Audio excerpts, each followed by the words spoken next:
Mr. Lensman, I feel like I got to... Are you Dr. Lensman yet? Not doctor. I don't think When's I'm that gonna coming? Go that far. I don't think I'm going to go be a doctor. You're not going to do it? No, I've had plenty of school. You know, Yeah. I don't think I need to go with a doctor now. Well, I just want to put this out there. We have a Dr. Glavin. Well, yeah, there's only one Glavin, or one doctor that should 211 Sherman Street only has one doctor right now. I figured it'd be be you, maybe me.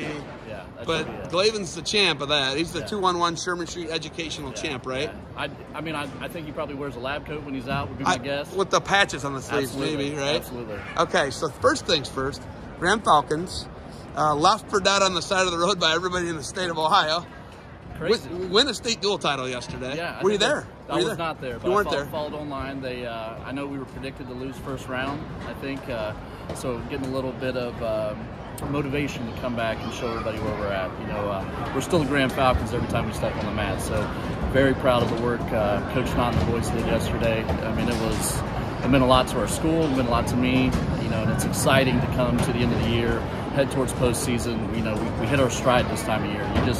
You grind and grind and grind. You know, we go through a meat grinder. You know, we have kids with 500 records that are going to come in, make some serious noise when it comes to the state tournament. Being the superintendent of schools, supporting your team, and they've always had the support of somebody. Well, you know, they won, at least they won, right? Whether they were supported at some level when Coach Jordan was the head coach.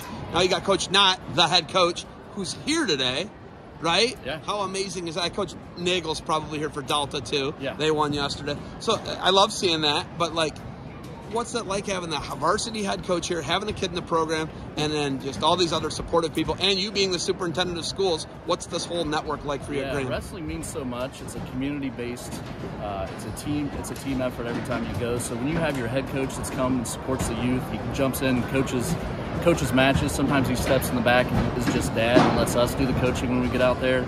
You know, it's just everybody's pulling for everybody. It's a community effort. It means the world. It means the world. People see that when we're out too. You know, they're going to see our head coach walking around coaching kids. They're going to see me as a superintendent going around. You know, we're also dads. We have kids in the program. You know, the future's bright for what we're doing. It's homegrown. That's what we're doing. Kids are working their way up from youth to middle school to high school. This train's not stopping. Coach Knott's son's an 80-pounder. What weight is your son? 100. 100. So they're different weights. Yeah. But there's so much competition, right? Yeah. You do realize you guys are a draw and you magnet people, right? People draw, and it's been a thing for 20-plus years. David Taylor, the greatest wrestler in Ohio history, you know, top to bottom with his resume. He's from Wyoming, right? Yeah. He came from Wyoming, and you've had that.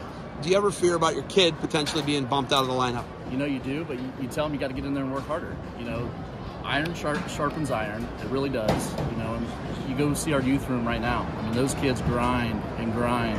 You know, 1 to 2 practices a day, coming in, you know, beating each other up, making each other better. You know, the cream will rise to the top. We need to make sure that we're working on that with our high school right now, that we have a really good varsity schedule and a really good second varsity schedule. We need to make sure we're getting these kids secondary matches that can't quite get to the varsity level yet. You know, they might not see that till they're a junior or senior, and I think that's okay. You know, but we have to make sure they're getting quality matches as freshmen and sophomore, so they're prepared to step in the lineup, you know, or an injury can pop up. You know, you can see right now we have a hole at 150. You know, we should never have a hole at 150 at Graham. It's the average size human. Yeah, I mean that's, it almost blows my mind that that's there, but that tells us, hey, we need to continue to make sure we're building on what we're doing. It isn't just our varsity level guys.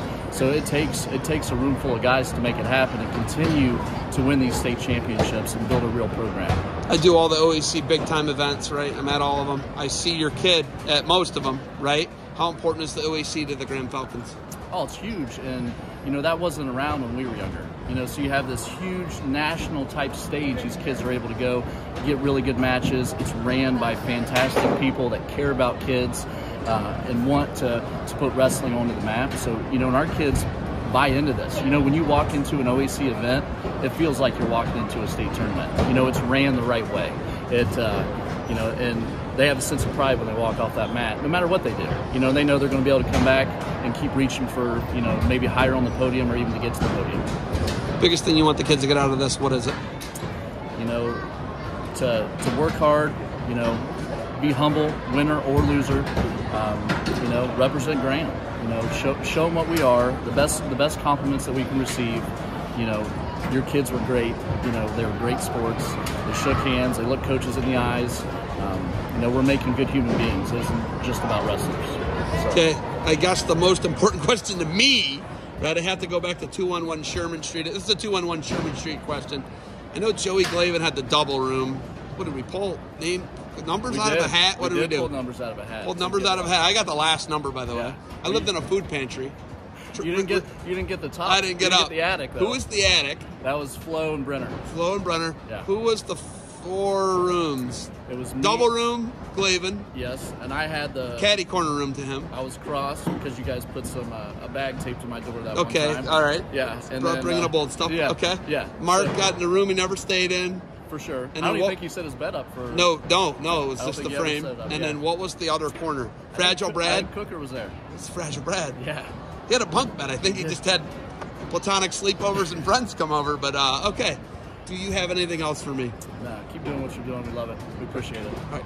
Go Falcons. Yeah. Congratulations on another title, and good luck to you guys moving forward. Appreciate it, Seb.